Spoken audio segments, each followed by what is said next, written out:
What is up, ladies and gentlemen? Welcome back to our YouTube channel. So for today's video, another update na naman tayo. I think tatlo to about kay Medit, kay Viancy, at kay Erica. So this video is from Kuya Erz. So it has a title of Nako, Viancy, baka matulad daw ni Erica at Medit. Anong sa inyo? Papayag kaya si Kalingap Edu? Nagtanong. So, yun, bago natin simulan, Kuya Erz, supportahan nyo yan. Tapos, syempre, Kalingap Rab, support nyo rin. And also, our YouTube channel, Gentle One TV. Don't forget to like, comment, share, subscribe. So, ladies and gentlemen, without further ado, let's watch this video together. Again, the title of this video, Nako, Viancy, baka matulad daw ni Erica at Medit. Anong sa inyo? Papayag kaya si Kalingap Edu? Of course, hindi papayag si Kalingap Edu, man. So again, Kuya Erz, Gentle One TV, Kalingap Rab. Ladies and gentlemen, without further ado, let's watch this video together. Like, comment, share, subscribe. Start. Viancy, baka matulad daw ni Erica at Medit. Nako. Anong sa inyo? Papayag kaya si... Again. Again. Nako, Viancy, baka matulad daw ni Erica at Medit. Nako. Anong sa inyo? Papayag kaya si Kalingap Edu? Yan ay sama-sama Hindi natin yan papayag. tutukan mamaya mga Kalingap. At kung nagustuhan nyo po ang ganitong klaseng reaction video, paki-like at subscribe naman po para lagi kayong updated sa susunod kong mga uploads. Ngayon, like, comment, share, subscribe, Kuya Erz. Supportahan nyo. Original video link in the description box below. Tuloy. At salamat sa walang sawang pagmamahal at suporta kay Kuya Val Santos Matubang at Idol Kalingap Rab. Also, the father and son of Kalingap Rab and Val Santos Matubang, wag nyo rin niyang kalimutang suportahan. Like, comment, share, subscribe nyo rin. Tuloy. Paalala, panoorin at tapusin ang video na ito para malaman mo kung ano ang nilalaman Watch nito till bago end. mag-comment. Ngayon balik tayo sa topic mga Kalingap. Pag-usapan po natin ang mga opinion ng ating mga mahal na solid silent viewers at ang EDSI supporters. Sabi niya sa kanyang comment, natakot po siya mga Kalingap. Dapat walang karibal si Idol Eds, baka matulad ni Erica at Medit. Ayaw nilang maghihiwalay ang EDSI mga Kalingap. Maraming nakagusto na, ang EDSI magkatuluyan, tulad ni Idol Roel at Rachel mga Kalingap. Okay. Sabi pa ng iilan, tama naman kayo mga Kalingap. Kailangan pa ng makapagtapos ng pag-aaral si Viancy mga Kalingap. Tama. Pag-aaral naman talaga. Importante naman talaga yung pag-aaral, men. Huwag kayong maniniwala sa diploma o diskarte tapos diskarte pipiliin nyo. Kung meron kayong chance na makapag-aral, gamitin nyo, mag-aral kayo. Kasi yung diskarte or yung sinasabi nyo na business, ang business kasi hindi para sa lahat eh. 'Di ba?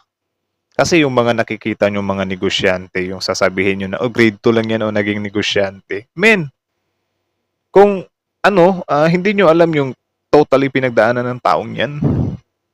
Diba? Yung taong yan, naging bilyonaryo yan dahil sobrang tibay ng loob niyan. Hindi yan basta-basta sumusuko. Diba? Tayo kasi mga tao, may kanya-kanya tayong level of pagtitiis. Yeah, yung mga sabihin mo grade 2 lang tapos biglang naging bilyonaryo. Grabe yung niyan, min. Tibay.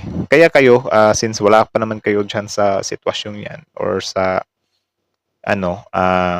kung meron kayong chance na mag-aral kayo para wala kayong pagsisisihan. Tuloy. At handang maghintay si Idol Eds kay Viancy, yan naman ang kanyang sabi mga Kalingap. Grabe ang iba ay, kung merong karibal daw si Edu, baka mawawala ang mga sponsors ni Viancy. Ngayon pag-usapan natin mga Kalingap, kung bakit hindi mangyayari itong haka-haka o opinion ng ating mga iilang viewers. Ganito kasi yun mga Kalingap. Una, si Idol Eds ay ayaw ng mangligaw ng iba, kundi last na itong si Viancy mga Kalingap. Sana all. Meaning, Ganoon naman talaga dapat. Mas masarap yung loyal kami. Sinasabi ko sa inyo. Masarap maging loyal. Ayaw na po ni Idol Eds na mawala si Viancy sa kanyang buhay at gusto niya makapiling niya ito pang habang buhay. Sana all. Paalala, ito ay reaction o opinion lamang mga Kalingap. At punta tayo kay Erica, kakaiba si Erica, dahil may tinatago itong sekreto na hindi natin alam. Nako. At wala itong gusto kay Idol Eds. At isa pa doon merong contact sa mga sponsor si Erica kaya.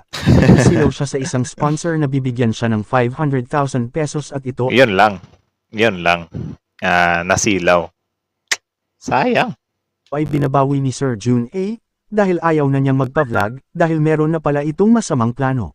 Nasilaw siya sa isang sponsor na bibigyan siya ng 500,000 pesos at ito ay binabawi ni Sir Jun A, dahil ayaw na niyang magpa-vlog, dahil meron na pala itong masamang plano. Nako.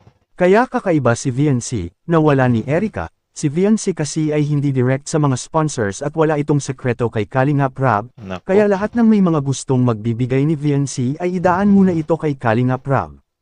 Ngayon punta muna tayo kay Medeth, magkaiba parents si Medeth at VNC, oo tama kayo pareho Oo, magkaiba din naman sila. Actually, itong tatlong babaeng to, may kanya-kanya naman silang pag-uugali talaga or yung way of pagiging kalingap. Or yung, especially yung mga principles nila, prinsipyo nila. May kanya-kanya sila. So far, ano ko dito, kung usapang prinsipyo lang, ang rating dito ay Viancy, then Medit. Diba? Then si Erica, bahala na kayo kung pangilan si Erica sa inyo. gaganda, pero si Medeth ay advance mag-isip mga kalingap, at may kaya pa. At si Idol Dan at Idol Eds magkaiba naman sila, oo tama kayo, pareho sila gwapo mga kalingap. Pero hindi po pareho ang tinitibok ng kanilang damdamin. Sana. Iba ang tinitibok ng damdamin ni Idol Dan, kaya hindi natin ipilit si Medeth na maging love team ni Idol Dan. Parang yan din yung nangyari kay kay Erica at dati. Tapos yung kay David din at kay Choi Hindi tulad ni Idol Eds, na pareho ang kanilang damdamin ni VNC, pareho ang tibok ng puso. Kaya may Parang mutual sila. isip po natin na hindi maparehas si VNC kay Erica at Medeth. Please comment lang po sa ating comment section mga kalingap. At palagi nating suportahan si Idol Rab sa kanyang mga vlog dahil dito kinukuha ang mga gastusin tulad ng pabahay, allowance sa mga Yun. beneficiaries, groceries at pagkain, at iba pa, hanggang dito. Support nyo raw si Kalingap Rab. So yun, hanggang dito na lang daw. So that's from Kuya Ers. So Kuya Ers, supportahan nyo yan guys. Original video link in the description box below kung gusto nyo maging updated sa mga gantong usapin So si Kuya Ers ang bahala dyan. So like, comment, share, subscribe, Kuya Ers. So kita nyo. Also, Kalingap Rab pala, ladies and gentlemen, supportahan nyo rin yan. Tapos syempre, ang inyong lingkod, Gentle One TV. Huwag nyo na rin kalimutan supportahan Gentle One TV. Like, comment, share, subscribe din. So kita nyo naman yun. So parang inihahambing pala dito na baka may chance or may tawag dyan?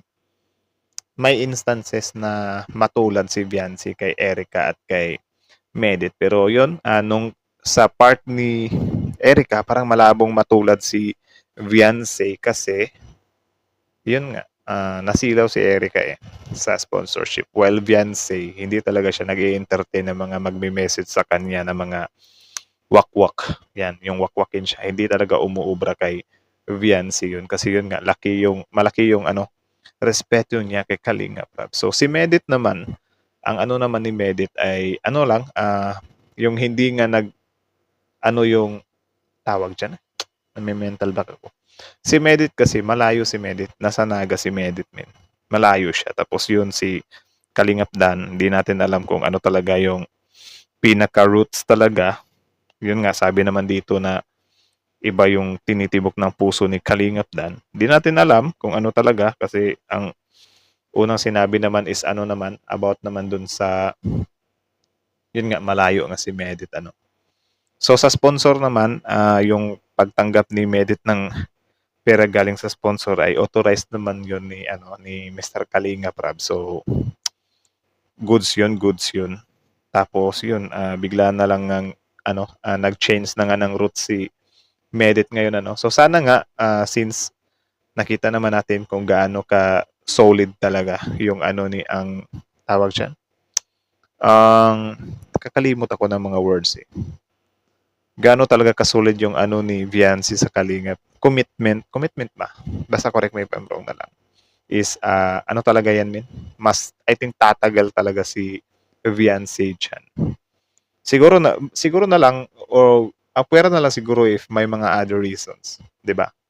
For example, baka biglang maisipan ni Viancy na mag-abroad siya or baka bigla siyang kunin ng GMA na maging artista, something like that, diba? So, di natin alam kasi syempre, sometimes may plano si God para sa atin na kahit anong gusto or pili natin sa mga gusto natin, parang maano tayo na, oh, bakit parang malabo ko tumakbo? Okay. Meron parang mas malaking plan pa si Lord, something like that. So yun lang naman, kayo ladies and gentlemen, what can you say about this video? Comment down below and then yeah, pag-usapan natin yan sa comment section. So again, hanggang dito na lang muna. Thank you so much for watching. Kuya Ers, Kalinga Prab, Gentle One TV. So again, ladies and gentlemen, thank you so much for watching. Gentle One TV is out. Like, comment, share, subscribe.